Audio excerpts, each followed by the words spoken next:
Good morning. Good morning. I'm Joanne. In case some of you don't know my name, but so great to be here. Let's start with prayer. Lord, thanks. Thanks for getting us here safely. Be with our brothers and sisters coming here for the 11:30. Keep them safe as well. I ask you to just be with us during this time. We know you're already here, but may we feel your presence. Lord, I know you have a word for each of us today. Me and all my brothers and sisters here. You have something for us to learn, some way to get to know you better. So speak loudly to us, and may we receive what you have in store for us this morning. We give to you this time. In your great name we pray. And we all say together, Amen. Okay, so like Joe said, we're in this 4-week series called Love Your Neighbor. And this is week 2. But for those of you that weren't here last week, Joe talked about the importance of loving where you live. And what he meant by that is you don't have to go 3 miles away. There's plenty of people that live across the street from you, next door to you, around the corner from you, that is ready and waiting to be loved by you. So Joe just put that out there for us to think about what neighbor we could be encouraging or what neighbor we could be praying for. There was a group of pastors in a small city in Colorado, and they went to their mayor, and they said, we want to help. What can we do? What can we do to make this community better? And this is from a book called The Art of Neighboring, and Joe gave us this quote last week. The majority of the issues that our community is facing would be eliminated or drastically reduced if we could just figure out a way to become a better community of great neighbors. And that was the advice from this mayor that he told the pastors. Teach your people to love their neighbors well. Today, we're talking about loving your neighbor in the church. And this morning, I'm specifically talking about newer people, whether it's their first time or if they've just been coming a couple months, specifically talking about how we can be a great neighbor to those people. Okay? Before we go into that, I want to tell you a little bit about myself. For those of you that don't know me, I'm a physical therapist by day, and what I do is I don't work in one place anymore. I'm a temp. So I'm always going into new places. I go in for maternity leave, sick, whatever. And so I travel around the metro area, Jackson, Lansing. I go all over. I'm going into a lot of new facilities. Well, even though I'm an extrovert, and it's pretty easy for me to talk to a stranger, I'm still a bit nervous when I come into the parking lot. Where do the employees park? Am I going to get in trouble if I park here? And then going up, who am I going to meet? Who's going to show me where the rehab room is? What are my patients going to be like? Are people going to be nice to me? You just have all those. Heart rate goes up a little bit, blood pressure goes up a little bit. And so I'll walk into I'll find the rehab room, I'll walk in, there's usually an office. And oftentimes what happens is there's 1, 2, or 3 people sitting at their laptops. It's morning, so the patients haven't started coming in. And I'll go in, hey, I'm Joanne. I'm helping out here today from physical therapy. And I'll get like, hey. All right, that's how you're going to be. So then what I do is I got all my gear, my safety belt, my lunch, my purse, and I'm like, all right, where do I put my coat? I don't know. I usually put it over a chair. Then I got to make a decision about my lunch because the occupational therapists usually have a refrigerator because they teach people how to cook. But in some facilities, you're allowed to put your lunch in there, but the state really doesn't allow it, so it just depends if they're rule followers or not, so I have to figure out where to put my lunch. If I go in there and there aren't any lunch bags, I'm like, okay, these are rule followers. I got to take it down to the lunchroom. So I walk down. Of course, I don't know where the lunchroom is. I got to ask 50 people where the lunchroom is. Then I get there, and then sure enough, it's a key entry, I'm like, dang, what's the key? I got to go back. What's the number? And that can go on for like 25 minutes. I go back. I need a laptop. Oh, they're over there in the file cabinet. Go over to the file cabinet. It's locked. It's like you're all killing me. Where's the key to the filing cabinet? So it can make a rough morning. But what a difference it is when I come in and somebody's so gracious to be like, hey, thanks so much for helping around here today. Because when I'm helping out, it's usually because they're too busy, they're short-staffed, so you have to make an effort. And they'll be like, thanks so much for helping out. Let me show you where to put your coat. Let me show you where the computers are. Here's your patient list. And if they're really amazing, they give me a little note card. It's got all the passcodes to the laundry, to the clean linen. You know, you're like, oh, thanks, right? So, it's like they're acting like it's their home, and I'm their guest, and they're showing me around, and that's amazing. So what about you guys when you have a guest coming to your house? What kind of things do you do, in the days ahead, and then as well as they're walking up the door? Not rhetorical. Like, what do you do? Shout it out. Clean out. Good. Shovel. Yeah, Roger did that. Make food. Prepare food. Yeah. Might ask them, do you want something to drink? You want some tea? You want some coffee? Right? We prepare for our guests. Now, what about here?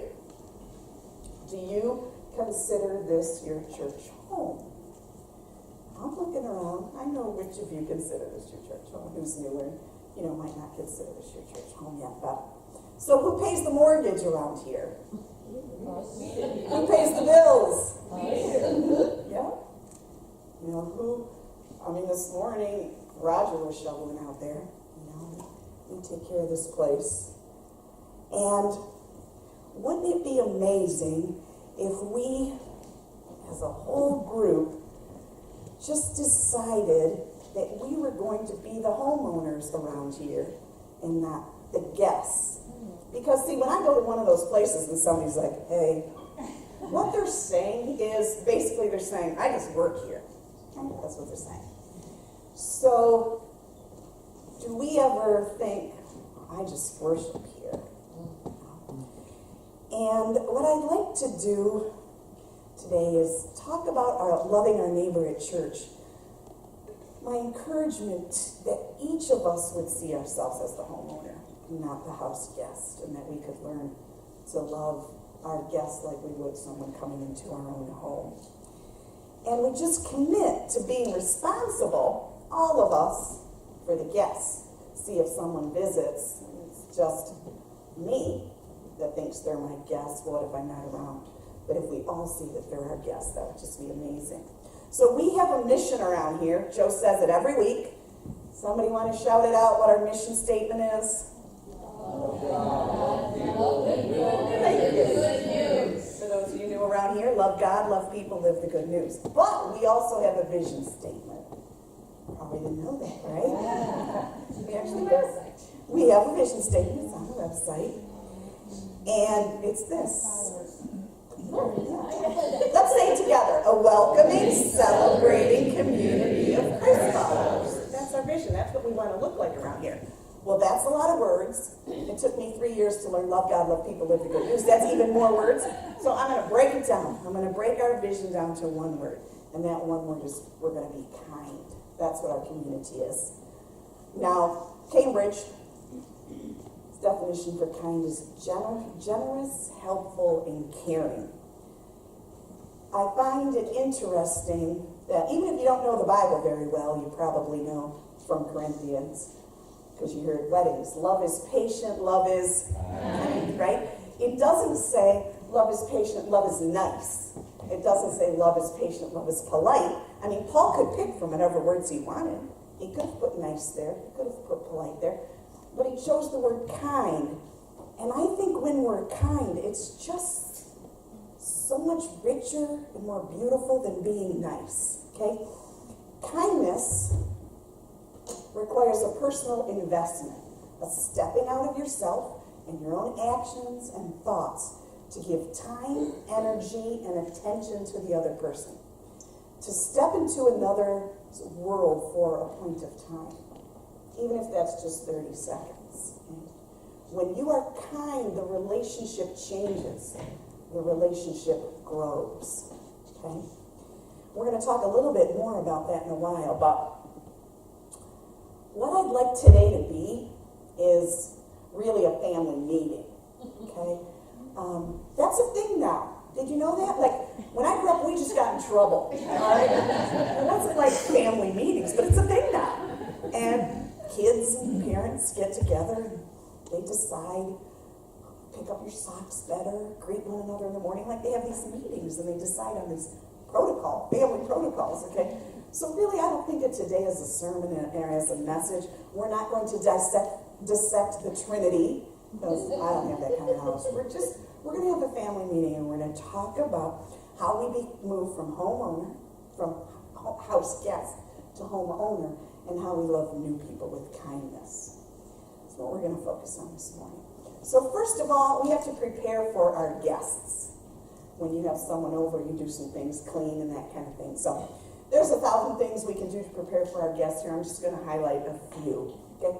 First of all, we got to leave space for people. Now, let's say it's Friday night and you're hungry and you worked all week and you do not want to cook, and you're like, let's go to the Southline Hotel. Okay? So you drive to the Southline Hotel and you go through the parking lot. Well, it's 7 o'clock on a Friday.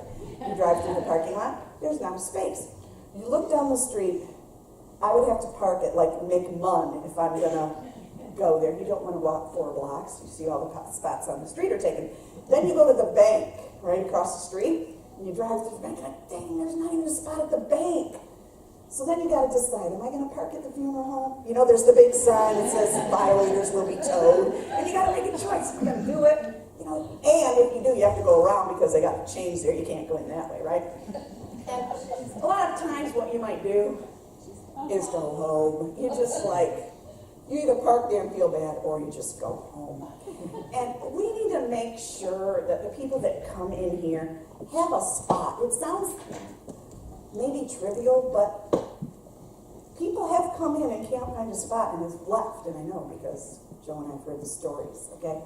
So, as a group, if we could just, seniors and people with littles are excluded, okay? But the rest of us, way back here, better off in the gravel lot over there. It would be amazing if there were always 10 spots right here or right around the corner for a guest to come. Because remember, they're already nervous when they're coming, especially if they don't know anybody, especially if they're shy or introverted, and they're thinking, what's this going to be like? Is there a spot for me?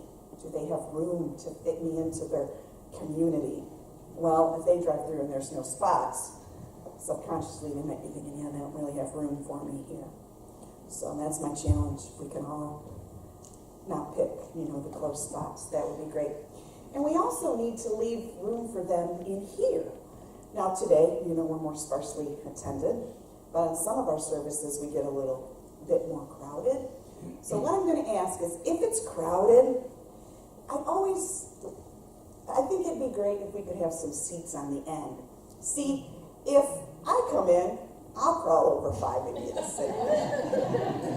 say hi and hug you on the way down, right? But a new person, that might be weird for them. I just really don't want to crawl over people and say, excuse me, and especially if it's kind of late, and, So it'd be awesome if on a day where it seems crowded, you look around, it's crowded, they just move down, leave a few seats on the end so a new person can come in and just sit down. Another thing to prepare for our guests is we got to know where things are around here. Somebody comes to your house, they have a headache, let me get you some Motrin, and you go and you get it. Well, around here, if someone says, man, I'd like to attend that grief share, you got a pamphlet, what do? Let's go find Joanne. Let's go find Laura.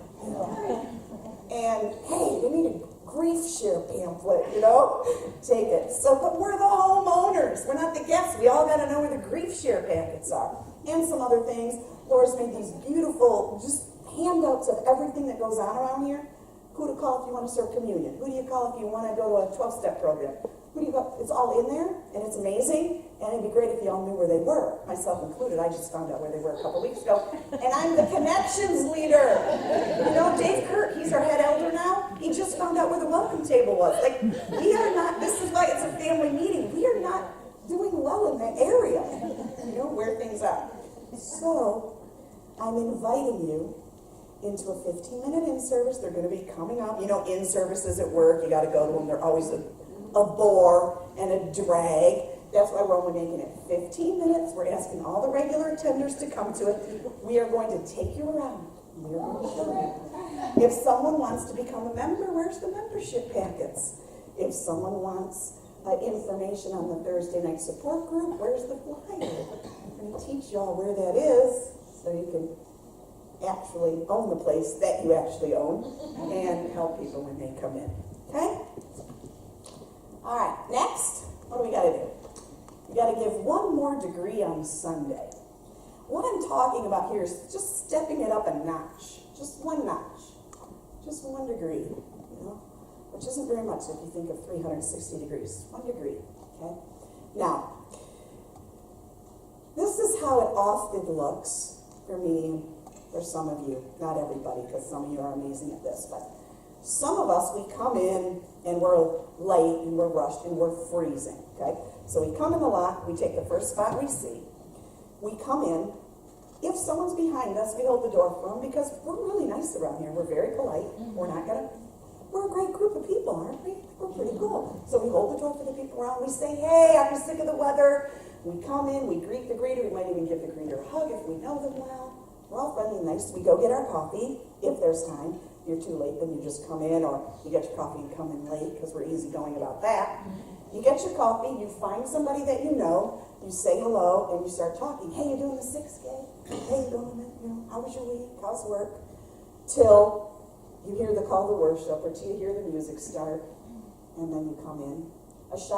If you are shyer, you might just walk in and get the coffee and come right in and sit down and wait a few minutes till the service starts. Then you participate in the service, and you do that amazing. You sing out, and you participate in the offering, and listen to Joe and me, and then when you do turn and greet, you actually say your name to somebody, you know. And then on the way out, you may hug me or shake Joe's hand or whatever and go. And that's all great, but relationships really aren't changed in that.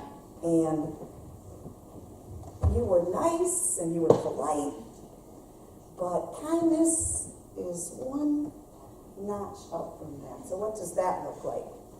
One step up looks like asking one more question. Hey, how are you? Fine, how are you? One more question. How was your week? And then really step outside of yourself to really listen, you know, to what the person's week was and ask questions about it. It's amazing sometimes what one more question can do to a relationship. It can grow it and it can change it. To come in here and before you sit, look around. Is there anyone I don't know that I could go sit with and introduce myself to? And at turn and greet, you could make an effort to remember the person's name. And after the service, instead of heading right to the door, say, hey, Jim, you know, it was good meeting you at turn and greet. What's your week about? Just one little notch up is, I think, would really help us to be a welcoming, celebrating community. That is a kind community. Okay. I have a good example about this. I have a new friend around here. Her name's Nikki Powers, right there in the back. And Nikki used to come here a long time ago in youth group, but I unfortunately didn't know her then. Unfortunately, because she's really delightful, and I missed out. And she started coming back here a couple months ago. And so Nikki and I are new friends. I didn't know her before. So Easter Sunday, I was leaving. Now, Nikki could have just hugged me and said, Happy Easter, and leave. So she comes out, she hugs me, Happy Easter, and she says to me, how's your back? Just one step, one question. Look what happens. First of all, I think, oh, she's my new friend, and she remembered my back was hurting. Like, I would expect some of you to remember, because you know me, and you probably saw me during the week, or whatever, and you carry me in your heart. But it was Nikki, and she's my new friend, and she remembered my back was hurting, and I felt so special. And it meant something to me, because my back was kind of bugging me. So I said, oh, I'm so glad I didn't have to work, because I have to lift so much at work, and if I had been working, it would have been really bad.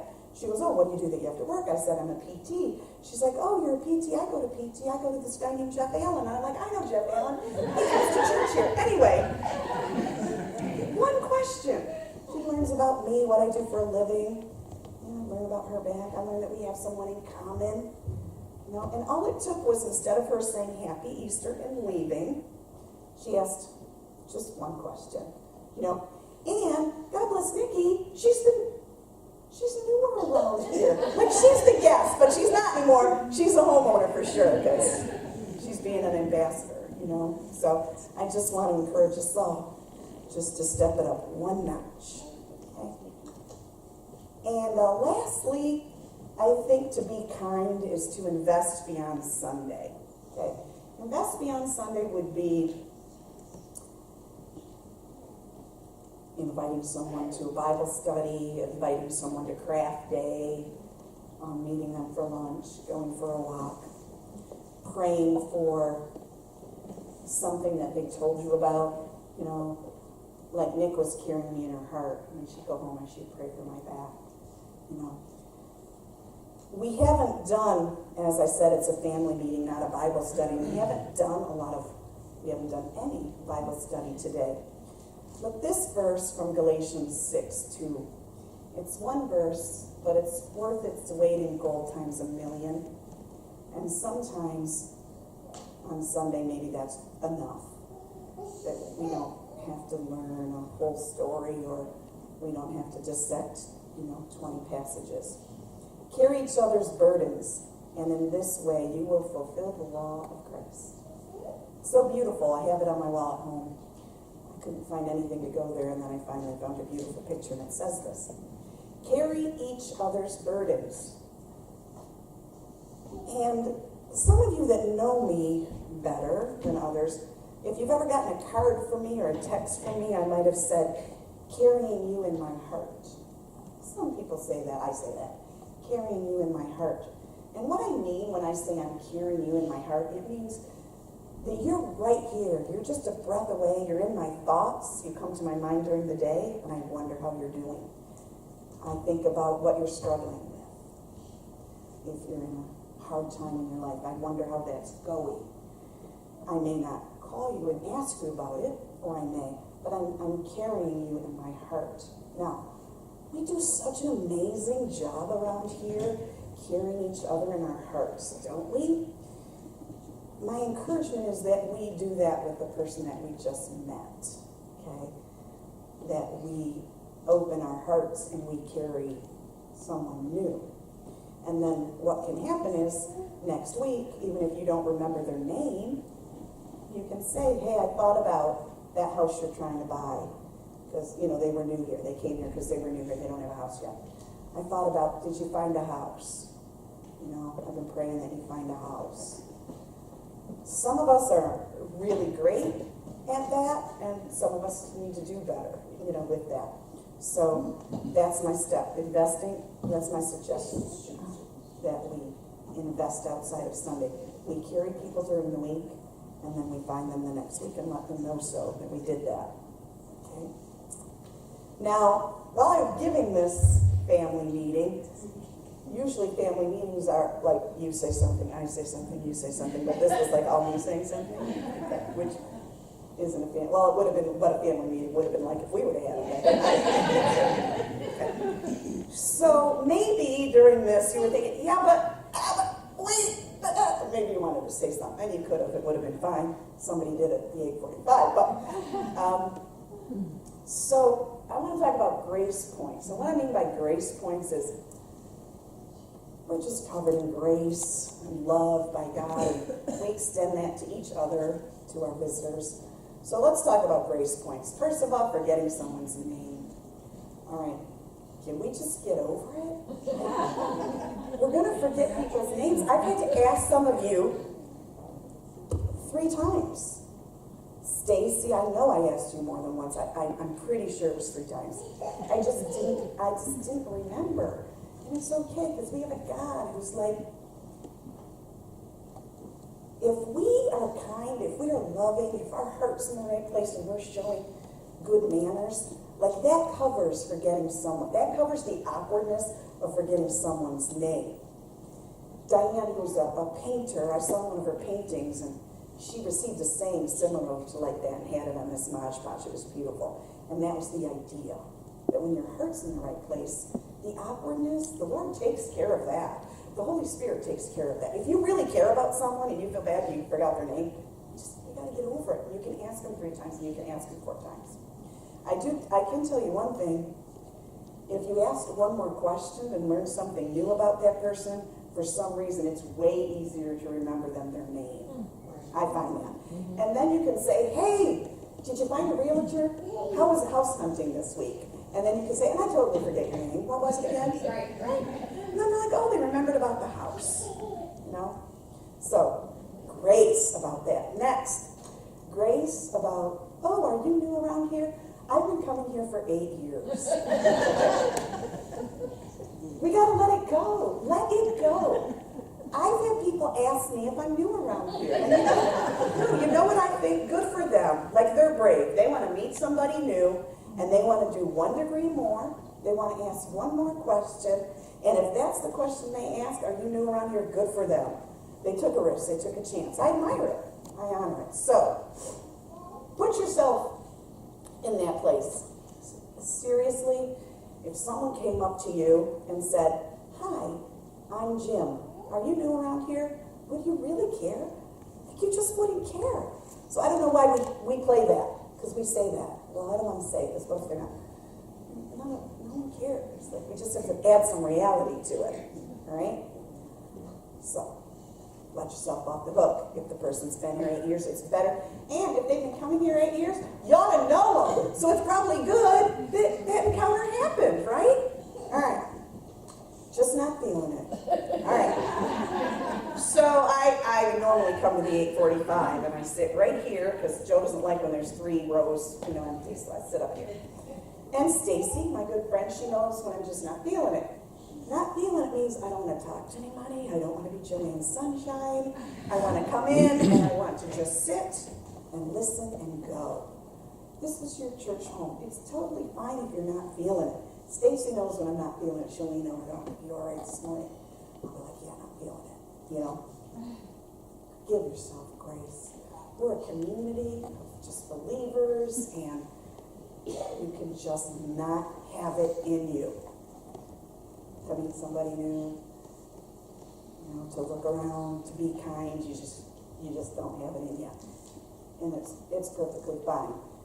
We do have one little caveat, and that's because I'm a person who loves community. If you're not feeling it because something's going on, it'd be really awesome if you told somebody, so that you could be prayed for, that you could be ministered, that you could be loved. You don't have to come in here and hide your secrets. Maybe you want to, and that's okay too, if anything's allowed, but just tell somebody that you're hurting. Get the kindness from other people. All right? And respect boundaries, because you know what? The guest might not be feeling it. The visitor might not be feeling it. All right? So, first of all, it's better to err on the side that they are feeling it, and just let their nonverbals or their verbals let you know they're not feeling it. We can't play God. Like, we can't play the game, what visitor's feeling it and what visitor isn't. All right? We can't do that. That's really not even our job. So you introduce yourself to someone. You see, you come in, somebody's sitting over here, like where Beth is sitting, and they're alone. And it's 3 minutes before the service. You go, good morning. My name's Stacy. How are you? And they're like, hey. And they look away. Right, they're not feeling it. Say, have a great day. You still did your part. All we can be responsible for is our part in it, right?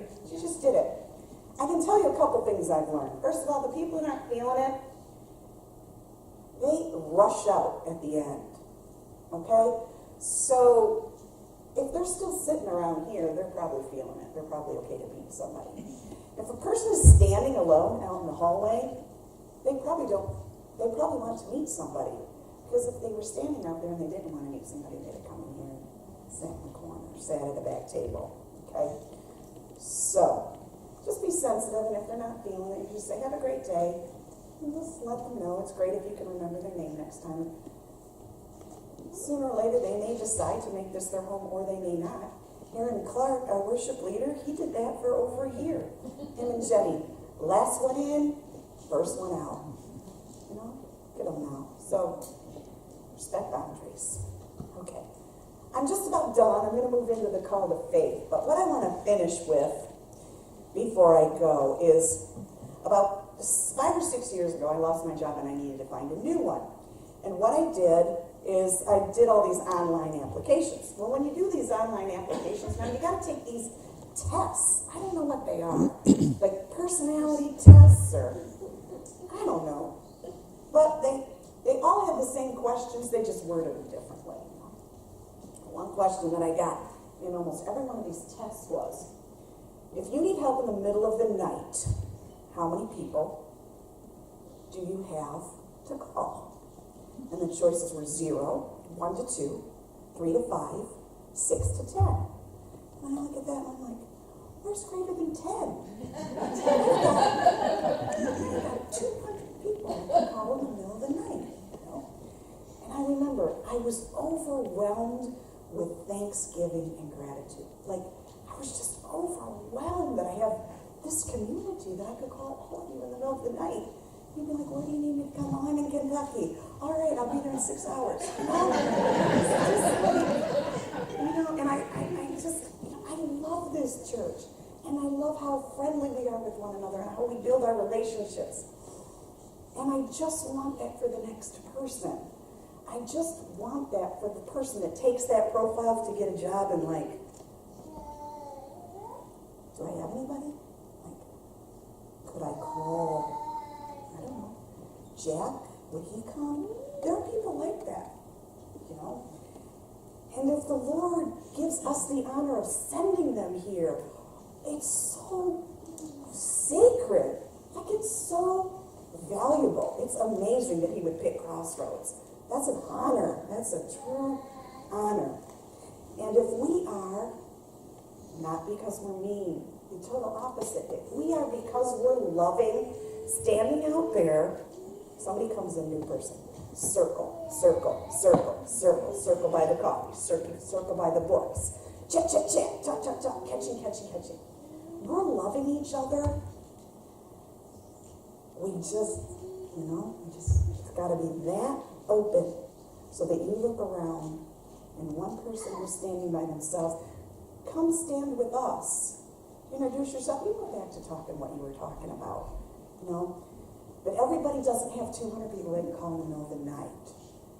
And I just want to encourage us all to just leave our circles open, to be kind, to be loving, so that that person can become a house guest to homeowner and maybe find a place right here for them too. With that, I want to give the call to faith today. And our call to faith is, what is one thing you can do to better love your neighbor at church? One kind thing. And I'm going to be quiet for a few seconds. You can all think, reflect on what's one of the things out of the suggestions I gave today, or one you have of your own, to be kinder. And then I'll pray.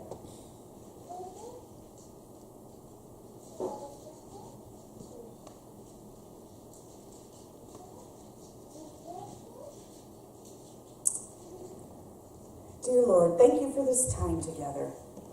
Thank you for my brothers and sisters here that I can call in the middle of the night.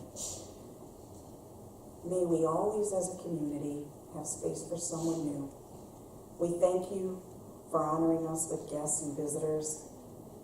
And may we be your hands and feet. May we be kind and loving as you have so entrusted us to be. And we all sit together to the Lord of Lords. Amen.